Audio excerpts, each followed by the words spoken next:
Designer shirt, हजारों के जूते और करीब 12 लग्जरी कारें। ये ग्लैमरस लाइफ जीने वाला शख्स है राजू रामलिंगा। 24 सालों तक दुनिया की आंखों में धूल झोंकी। देश दुनिया से इस शख्स को तमाम बड़े बड़े अवार्ड भी मिलते रहते थे।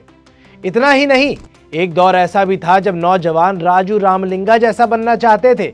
फिर आया साल 2009, जब लोगों की रुचि राजू की कंपनी सत्यम कंप्यूटर्स में जागने लगी, क्योंकि खुद राजू रामलिंगा ही इस कंपनी की तरक्की की सीढ़ी को दीमक बनकर खोखला कर रहा था।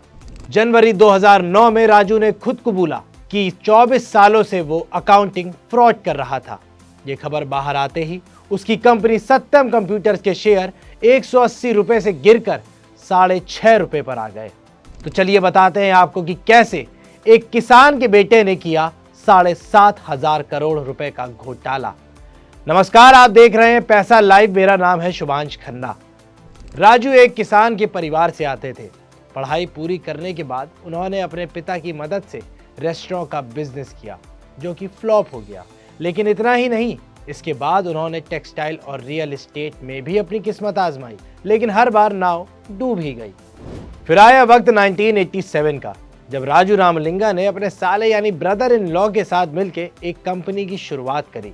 नाम था सत्यम कंप्यूटर्स, जो कि हैदराबाद बेस्ड एक आईटी कंपनी थी। राजू ने देखा कि आईटी इंडस्ट्री में आने वाले सालों में काफी स्कोप है, तो उसने 1987 में 10 इंजीनियरों के साथ सत्यम कंप्यूटर्स का फीता काटा। फिर तो बस उसकी कंपनी कामयाबी की सीढ़ी चढ़ती ही जा रही थी। 1991 से 92 के बीच सत्यम कंप्यूटर्स BSE पे भी लिस्ट हो गई। फिर न्यूयॉर्क स्टॉक एक्सचेंज पर भी 2001 में लिस्ट हो गई थी। फॉर्च्यून 500 की 150 से भी ज्यादा कंपनियां सत्यम कंप्यूटर्स की क्लाइंट थी। इस कंपनी को सबसे बड़ा मौका मिला था Y2K बग के दौरान, जिसकी वजह से दुनिया भर के कंप्यूटर क्रैश हो सकते थे। अब आप पूछेंगे कि भाई ये Y2K बग क्या होता है, तो बता दें कि 1999 में जब ईयर 2000 आने वाला था और कंप्यूटर सिस्टम 31 दिसंबर 1999 से आगे का साल बदल पाने में सक्षम नहीं थे। ऐसे में दुनिया भर के कंप्यूटर कंपनीज पर कंप्यूटर क्रैश होने का खतरा मंडराने लगा था। उस वक्त भारत की आईटी कंपनियों ने नए कोच लिखने में अहम भूमिका निभाई थी और इसी दौरान सत्यम को भी खूब काम मिला था। हालांकि बाद में काम कम मिलने लगा। रियल एस्टेट में चल रही ग्रोथ की वजह से राजू का ध्यान उधर ज्यादा जाने लगा था। 1988 में राजू ने माइटस इंफ्रा माइटस प्रॉपर्टीज के नाम की कंपनी भी शुरू करी। फिर उन्होंने अपने फैमिली मेंबर्स के नाम से काफी प्रॉपर्टीज भी खरीदी। अब पैसे की कमी तो आनी ही थी, क्योंकि जिस तरह की एग्रेसिव बाइंग वो कर रहे थे उसमें ऐसा होना स्वाभाविक है। इसलिए राजू अपनी रियल एस्टेट की कंपनी के जरिए हेरा फेरी करने लगा। मतलब अगर कंपनी का 60 करोड़ का प्रॉफिट होता था तो उसे 600 करोड़ का दिखा दिया जाता था। इससे ये लगता था कि कंपनी बहुत तेज ग्रो कर रही है और ये देख के लोग इन्वेस्ट करते थे और शेयर मार्केट में उसकी कंपनी का शेयर काफी अच्छा दौड़ता था। इस रैली का फायदा उठा के राजू और उनके भाई अपने शेयर बेचते थे और बाकी शेयर्स बैंक में कोलैटरल रखकर लोन ले लेते थे। उन पैसों को रियल एस्टेट में इन्वेस्ट करते थे। और सबसे ज्यादा चौंका देने वाली बात यह थी कि राजू ने प्रॉपर्टीज खरीदने के लिए कुल 365 कंपनीज खोली थी। राजू ने अपनी ही कंपनी सत्यम कंप्यूटर्स में इनसाइड ट्रेडिंग तक करी और इस पैतरे से उन्होंने 1200 करोड़ रुपए कमाए और रियल एस्टेट में एक मोटा इन्वेस्टमेंट करा माइटस के नाम पर। लेकिन समय का पहिया घूमा। राजू की कॉमर्स की सारी पढ़ाई ठप रह गई और हेरा फेरी में सेंध लगने का काम करा 2008 में आई मंदी ने। राजू ने सोचा था कि जब जमीनों के दाम कई गुना हो जाएंगे तो उसे बेचकर मुनाफा कमा लेंगे। उस मुनाफे से सत्यम में हेरा फेरी की वजह से आए गैप को खत्म कर दिया जाएगा।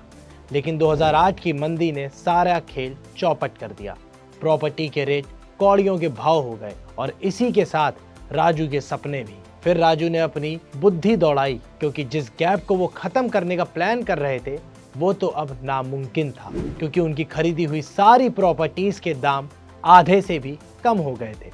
तब उन्होंने ऐलान करा कि Satyam company Maytas infra Maytas real estate का अधिग्रहण करने वाली है। बोर्ड ऑफ डायरेक्टर से मंजूरी भी दे दी। हालांकि निवेशकों ने इस बात पर विरोध जता दिया और यह अधिग्रहण रद्द करना पड़ा। जब इंसान पूरी तरह चक्रव्यूह से घिर जाता है तब या तो वो सरेंडर करता है या फिर लड़ाई। तो राजू ने सोचा कि अब लड़ने का तो भाई कोई फायदा है नहीं, इससे अच्छा सरेंडर ही कर देते हैं। तो उन्होंने 7 जनवरी 2009 को एक लेटर लिखा जिसमें उन्होंने बताया कि वो पिछले 24 सालों से सत्यम कंप्यूटर्स में अकाउंटिंग फ्रॉड कर रहे थे। राजू ने खुद ही बताया कि कैसे शुरुआत में खराब नतीजों को मैनेज करते करते हालात हाथ से निकल गए। राजू ने कहा था ये किसी टाइगर की सवारी करने के जैसा था जिसे ये नहीं पता कि बिना उसका निवाला बने उसके ऊपर से कैसे उतरा जाए। नतीजा ये हुआ कि करीब 180 रुपए के लेवल पर जा पहुंचा शेयर महज 2 दिनों में 6.5 रुपए तक गिर गया। सत्यम के इन्वेस्टर्स को 14,162 करोड़ का लॉस हुआ। और तो और LIC जो कि सत्यम कंप्यूटर्स में एक इंस्टीट्यूशनल इन्वेस्टर था, उसे 950 करोड़ का लॉस हुआ था। इस मामले में राजू रामलिंगा और उसके भाई को 7 साल की जेल की सजा भी सुनाई गई और साथ ही उन पर करीब 5.5 करोड़ का जुर्माना भी लगाया गया।